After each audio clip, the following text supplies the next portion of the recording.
Hi, I'm Kent, And I'm Anna. and this is Film and Family. We're married, wildly in love with each other, we actually like our kids most of the time, and we make feature films. We are living proof that film and family are not mutually exclusive, and we believe that anyone, in any circumstance, can make a feature film. Hit subscribe to never miss an episode. Let's jump right in. So, welcome back. We've been gone for a little while, and we feel like we had good reason to take a break. We've mentioned on the podcast before that we were expecting a little baby boy. And we think we talked also about the complications regarding the pregnancy, not in detail, but basically it was complicated and it was keeping Anna in the hospital for a while. We recorded some podcast episodes apart from each other. Or over Zoom while I was in the hospital. Yeah, we did one that way. So we've been making it work, and we've been going okay. At 26-ish weeks gestation, Anna had an emergency C-section, and she's recovering well. You can hear her voice, so she's doing very well. Our little boy did not live more than about an hour. A couple hours, yeah. And so he passed away very shortly after birth, and the emergency C-section, we won't go into tons of detail, but it was caused by an infection, and when they had to take him out, there were certain developmental things, particularly regarding or relating to his lungs, that didn't finish, and so he was not able to maintain a heartbeat, and his heart wasn't responding to the efforts of doctors to try and maintain a heartbeat. We were with him when he passed. We stayed with him until his heart just slowed down and stopped completely. This was not expected. Even though we had the pregnancy complications, the plan was just to keep me in the hospital until the baby came. And I was sort of a living NICU for the baby, trying to keep him developing and inside of me as long as possible. And we were really heartbroken when he passed away, but we also were able to feel a lot of peace, and we give the credit to our religion and our religious beliefs, our spiritual beliefs for that we personally believe that we'll see him again, that we'll have the chance to raise him, and that he's part of our family forever. So it still all feels completely worth it. But we took a couple weeks off of work, to say the least, to allow ourselves to grieve, to process all of the emotion, to heal, to be with our family during this time, and to do a burial.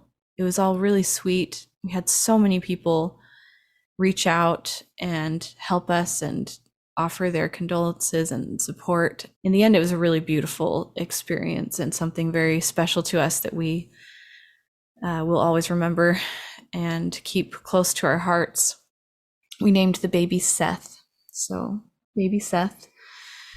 I don't think we need to go into tons of meaning behind his name, but we felt really strongly that his first and middle name were very significant for us. So that's somewhat of an update, but it does tie into what we want to talk about today, and it relates to storytelling. We also feel that it relates to life in general, and hopefully it's not, hopefully it's not pretentious of us to talk about the meaning of life in this podcast. I'll just say, because it's something I'm self-conscious about, so I'll just say it. You might be wondering if we sound really good for this being only about just less than 3 weeks ago that this all happened, that we sound maybe a little over it. The grieving process for us was pretty intense, and it's probably not over. And that's okay. And I don't know if it'll ever truly be over, because we're waiting for the rest of our lives for something. And everyone's going to deal with this stuff differently, but we've definitely grieved. And sometimes I feel like people who just hear the news are more emotional than I am, and it's our family, it's our loss, so to speak. And so I sometimes feel self-conscious that maybe I don't seem as emotional in front of other people, but We want to talk about things like happiness and sadness, and we want to talk about endings of stories a little bit. And so we'll get into all that through the course of this podcast episode. But we want to start by just saying life is more than happiness. Better Than Happy is a title of a podcast we like by Jody Moore. And the concept is simple, that all human emotions are meant to be experienced and not just happiness. We have this mistaken belief that we want to be happy all the time. Yeah.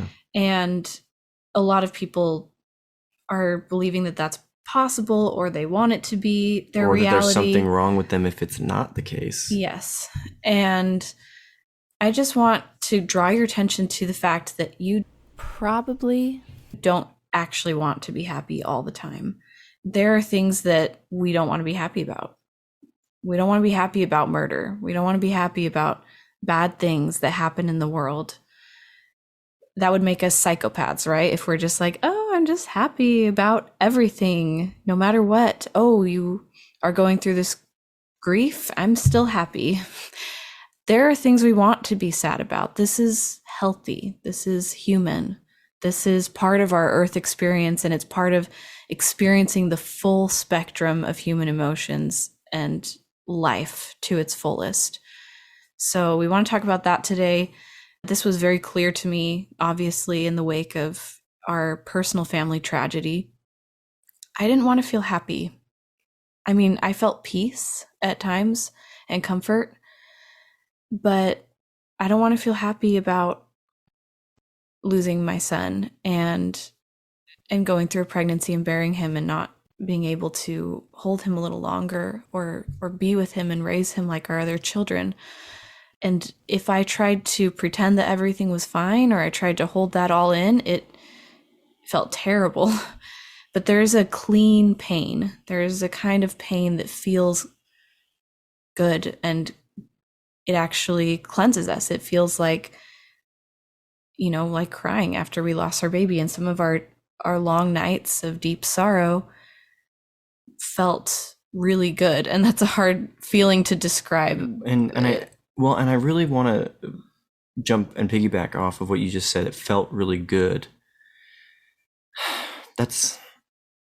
I'm always worried about being judged for the wording or how we describe these things. Maybe because I think we all carry a lot of shoulds and shouldn'ts about this stuff. But I think it's a good time to mention, there's a quote by Viktor Frankl, who he survived 4 death camps throughout the Holocaust and wrote Man's Search for Meaning. He wrote, "It is the very pursuit of happiness that thwarts happiness." And he even says that it's a big part of American culture, specifically, that he's observed that Americans want to feel happy all the time, or that we're taught sort of deep in our culture. Now, he was writing this in the 50s and 60s, after World War II. I think some things have changed or maybe become more nuanced in the 21st century. But I still think that a lot of us, particularly people of deep faith, sometimes certain religions have a little bit of a, I won't say doctrine, but culture of we should always be happy because we're following Jesus or whatever. And he's saying the very pursuit of happiness, which is a sort of a phrase from Thomas Jefferson.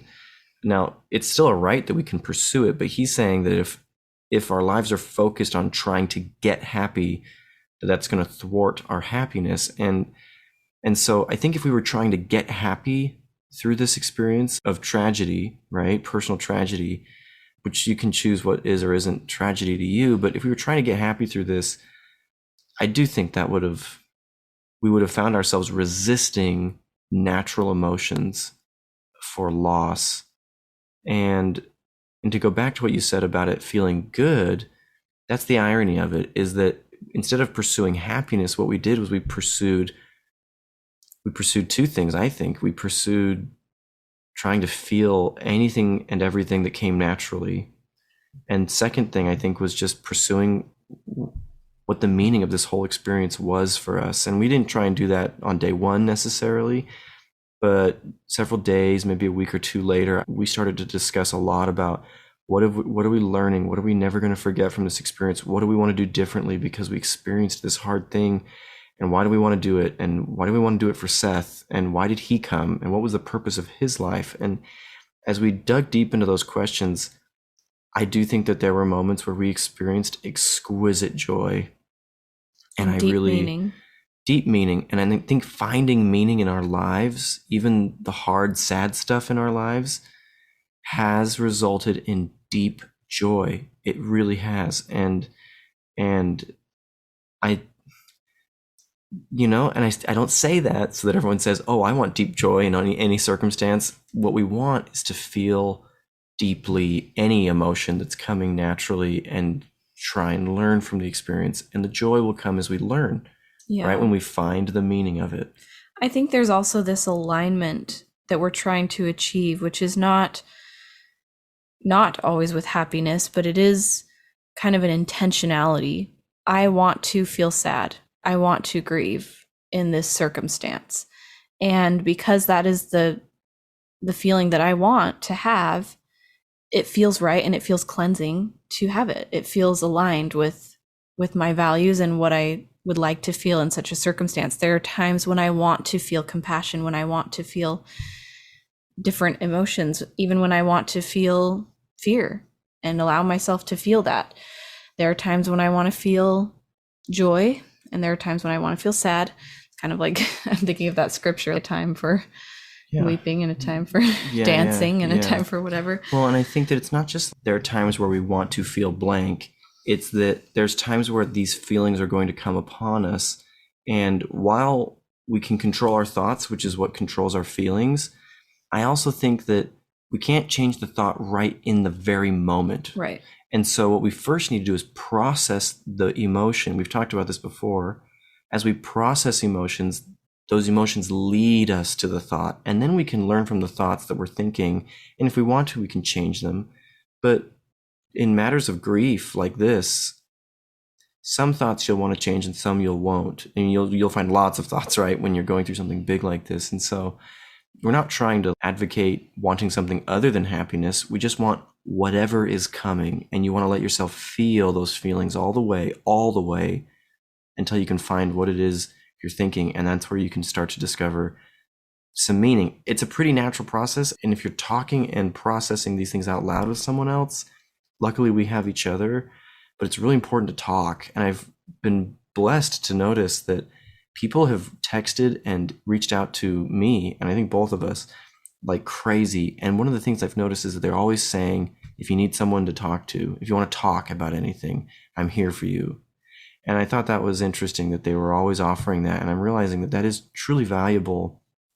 In the end, I think I mostly just wanted to talk to Anna, but I've tried to share some things that I've learned with my friends and closer family members and whatnot. But mostly the real processing of thought came either personally, writing stuff down. Writing really helps. And talking with Anna, with each other. Yeah, I think that the trouble comes when we try to avoid pain to any degree, whether this is big or small. Or any negative emotion. Yeah, or any negative emotion, where we think that by trying to push it away, it's going to go away and we're not going to have to feel it. Or sometimes we're afraid that if we let ourselves really go there and feel the emotions, that we'll never get out, that we'll be stuck in those emotions. And that's actually the opposite of what's true. If we allow ourselves to process the emotions, they will go and run their course, and then we don't have to be stuck in them. We're able to feel them and then move through and move past them and be more intentional. Like you said, there's going to be waves of maybe anger or shock or emotions that we don't want to keep forever.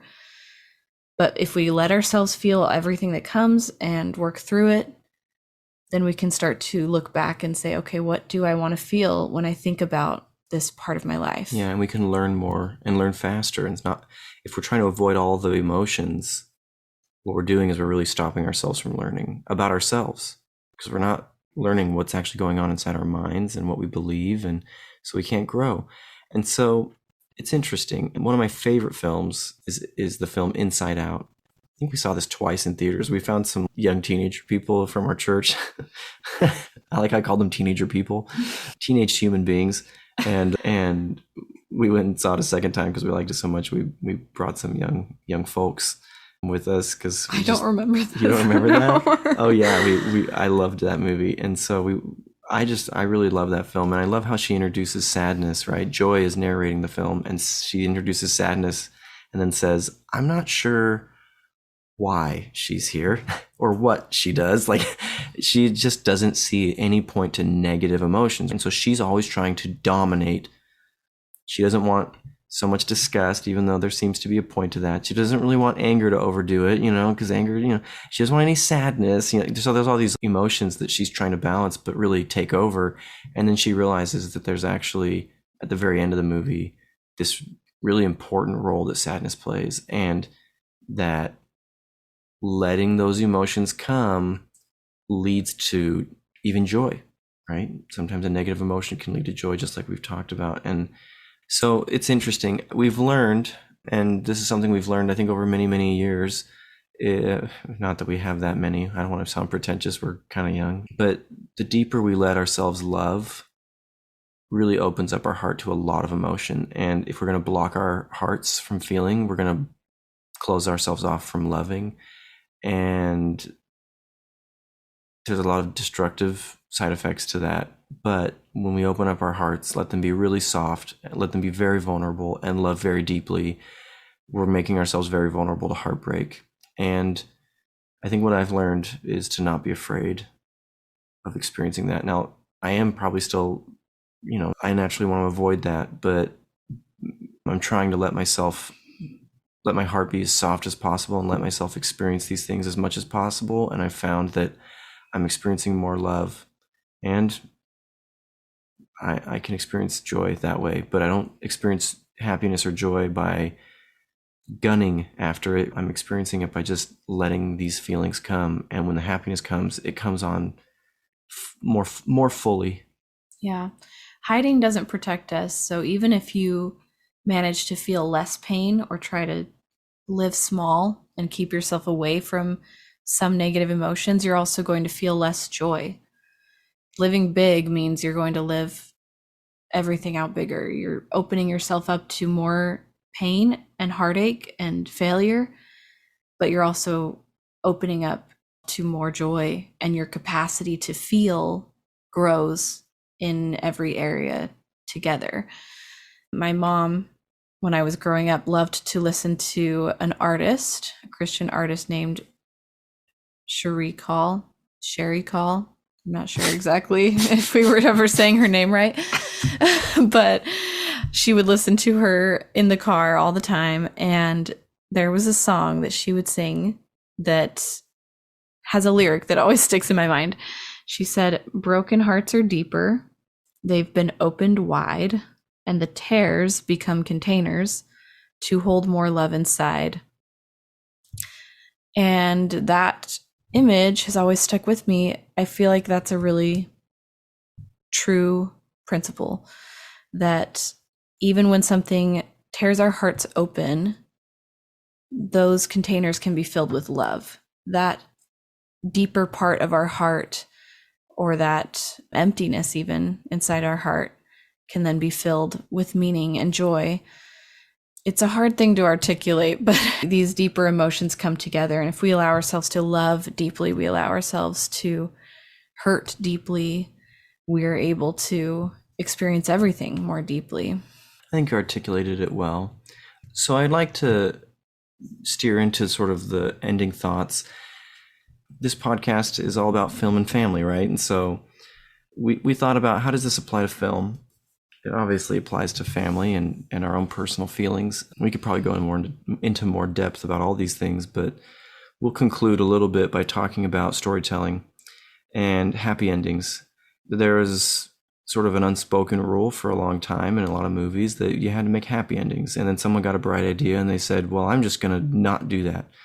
Well, there's only one option, right? And it's sad endings. And so now it's just, should I make a happy ending or a sad ending? And which one's more original? And really the answer is, when you have two options in thousands and thousands of movies, there really isn't a very original option. And I think what we've learned is that life is more than happiness, but it's also more than sadness. It's more than any single given emotion. It's not about if you're being nuanced and making the ending sad. Well, and that suggests that Sadness the purpose isn't intrinsically nuanced. Yeah, it suggests that the purpose of a character's experience in a story that you're telling is to find happiness in the end. Yeah. And that leads us to believe that that's the purpose of our existence, is to find happiness and happily ever after. But, Viktor Frankl, going back to the very beginning of our discussion, he was onto something in his title, even, Man's Search for Meaning. He talks about people are not motivated by power or truly motivated by money or sex or whatever else, I don't know, Freud and many others have postulated. He said people are motivated by meaning, that's truly what we're seeking.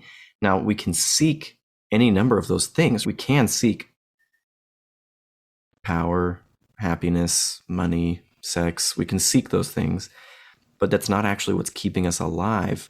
What he said is what is actually going to keep us alive through truly living is our search for meaning. And so as we experience this in our own personal lives, it really helps us become better writers, I think. As you think about the stories that you have told, are in the middle of writing or shooting or acting or whatever you're doing in terms of your own storytelling, or the ones that you're planning for the future or hoping to tell, think about what transcends a happy or a sad ending. It's not as simple as that spectrum. Endings aren't defined by happiness or sadness. They're defined by meaningfulness.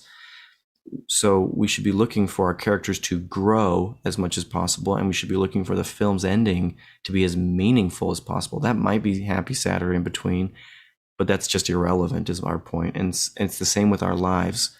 Any given moment or any given experience doesn't have to end happy or sad. We're trying to learn, and we're trying to allow ourselves to feel any and all emotions. And meaningfulness, I think, is really the object of storytelling, because it's the object of life. It's the object of learning. We're learning meaning. I think that's why some of my favorite films are the ones where I feel like I understand something deeper every time I watch it, because the ending isn't just really cool or really sad or really happy. It's that it's so meaningful that rewatching it over and over again, I'm reminded of the principles that are on display as this character learns and grows and figures something out by the end, or doesn't, but the audience does. And so you feel like you've learned something by the end. And when you learn something, watching it again just helps you remember it or learn it more and feel with these characters all those feelings as you open up your heart through storytelling. Yeah, I agree. I think this is why we love stories. Yeah, there's an insatiable appetite in humankind. It will never get old. We're all going through circumstances that we're trying to make meaning of. We're trying to understand and find something that feels good to us, that makes sense about why we're going through what we're going through. We connect with characters who are trying to reach goals and having a hard time doing it, and they experience trials and they experience hardships either along their way or just that happen to them. And by the end, there's an arc. There's a character arc. I think if it's a meaningful story, you're a different person, or your character is a different person by the end of the story. And the reason they're different is because the meanings or the thoughts that they have about what they're going through, their beliefs have changed. They might still be in the exact same circumstance by the end. They might not have changed their circumstance, but they have changed the way they look at it and the way that they feel about it through the course of events. And so I think it's good to think about as we're writing stories and as we're making meaning out of our own lives, to first of all, just allow ourselves as we go through things to feel all the emotions, to process those emotions and let them go through us and run their course.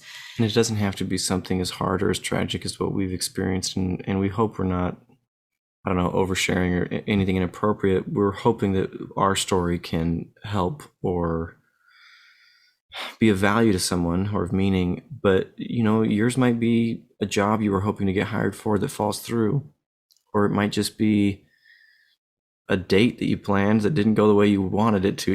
There's no right or wrong thing to grieve or to feel loss over. We feel emotions constantly, Yeah. and we should be allowing them to come as they come. And that's something I've learned, at least through this. I feel like as soon as we shared what had happened, so many people shared their own experiences, and it became this beautiful avenue for connection, which is what storytelling does as well. Yeah. Where people even that we had known for a long time, told us stories we never knew before about their own experiences and their own sorrows and loss. And we felt deeply connected, and we could have shared meaning about what we had learned or what we still hold on to or believe that keeps us going. And that's something I wouldn't trade. That's part of what makes it so worth it, is to go through trials and to come out of them different. Something that has been another process of our grieving and our stages of moving through this has been kind of returning back to a normal and realizing that life is never going to be the same for us. And that's okay. We don't want it to be. Hopefully this helps you as you go through whatever things you're going through your own life, that you can give yourself space to feel whatever you need to feel. There's no right or wrong way to feel in any given circumstance, and let yourself feel clean pain, and then think about what you want to make it mean and what you want to pull from this experience, how you want to be different because of it. And then maybe to share that in some way too. Yeah, in many different ways we can share them. And that doesn't always mean like saying exactly what happened or writing a movie that's autobiographical, but you put your experience into all the stories you tell. And so I hope pour that meaning into the outlets in your life. Yeah. And I want to just be clear that I really believe that the better all of us as storytellers get at allowing ourselves to feel emotions deeply, process them, and learn from them, the better storytellers we're going to become. And if we don't allow ourselves to go through life and feel those emotions and learn and find meaning through that way, our storytelling is going to be hard pressed to write something that's not derivative. We are going to be hard pressed. So it's a valuable thing for us as storytellers. Thanks for joining us today. If you like what you're hearing on the podcast, you'll love the Film and Family Academy, a program designed to teach anyone how to make a feature film. No, we won't teach you how to put a camera on a tripod. This is for professional filmmakers who want to transition into a feature film career. You cannot have a career making feature films until you've made at least one. Anyone can make a feature film using our proven model. The things that are holding you back aren't what you think. You don't have to quit your day job, neglect family responsibilities, have tons of money, or sacrifice your health. There is a sustainable, healthy way to make your dream a reality, and that's exactly what you'll learn in the Film and Family Academy. It's risk-free. If you follow all the steps in the program, you'll finance and finish a feature film by the end, or we'll give you your money back. Learn more at invisiblemansion.com/film and family, or click the link in the show notes. We'll see you next time. Bye. Bye.